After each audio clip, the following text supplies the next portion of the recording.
भारत में हम तनातनी नहीं सनातनी चाहते हैं।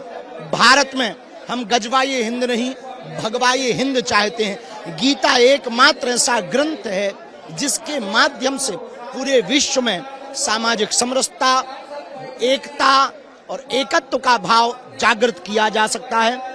गीता ग्रंथ महान है, गीता का ज्ञान महान है, गीता भारत की शान है और गीता ही भारत का स्वाभिमान है।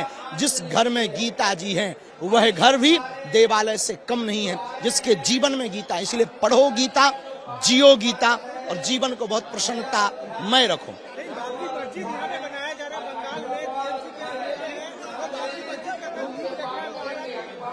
देखिए, किसी की कोई ऐसी श्रद्धा है तो वो अपनी अपनी श्रद्धा से आस्था को मान सकता, कोई दोष या अपराध नहीं है। लेकिन हमारे राम पर टिप्पणी कोई नहीं कर सकता। हमारे मंदिर बने तो टिप्पणी करेंगे तो ठटरी बारी जाएगी। Thank you.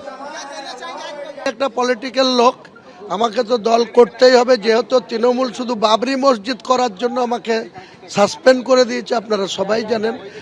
কাজেই আমি আগামী 22 তারিখে আমার নতুন দল ওপেন হচ্ছে এবং সেই দল ওপেন হওয়ার পর আমি খুব শীঘ্রই দলের রাজ্য সম্মেলন করব এই মুর্শিদাবাদে। কোন দলে যোগ দিচ্ছে? নতুন দল, কোন দলে যোগ দেওয়ার প্রশ্নই নাই। আমার নামে আমি দলের ওয়েস্ট বেঙ্গলের চেয়ারম্যান। সেই ওয়েস্ট বেঙ্গল ব্যাপী যে দল হবে 294টা সিটের মধ্যে 135টা সিটে আমি লড়াই করব। বাকি আমার সঙ্গে মিমের আসাদুল্লাহ ওয়াইসি সাহেবের সঙ্গে আমার জোট করব, গঠবন্ধন করব।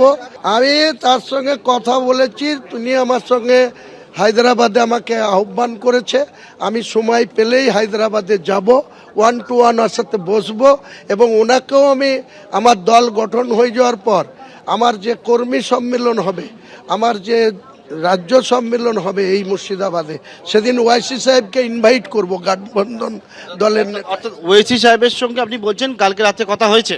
বললাম তো আপনাকে, কথা না হলে আপনাকে এমনি বলছি। ওয়াইসি সাহেব উদ্গীব হয়ে আছে হুমায়ুন কবিরের সঙ্গে 1 to 1 বসার জন্য। মিম তো ফাইনাল, এর সঙ্গে যদি আইএসএফও আসে আমি ওয়েলকাম জানাবো। যদি লেফট ফ্রন্টের নেতারাও বলে যে আমাদের সঙ্গে থাকবে, আমার কোনো আপত্তি নাই। এখানকার কংগ্রেসও যদি বলে থাকবো, আমার আপত্তি নাই। আমি সবাইকে নিয়ে আমার 1 পয়েন্ট টার্গেট, বিজেপিকে বাংলায় ক্ষমতায় আসতে না দেওয়া আর এই आरएसएस मार्का मुख्यमंत्री को क्षमताच्युत कर। बाबर या बाबरी की कोई बुनियाद इस देश में नहीं है। कोई ईंटों की इमारत खड़ी कर सकता है पर हृदय में बाबर को बसा नहीं सकता। ये राष्ट्र राम का है, राम का ही रहेगा, यहाँ भगवाई फहराएगा। यही सत्य है, ये सनातन सत्य है। सभी लोग एकजुट रहो, आनंदित रहो, भगवान की शरण में रहो।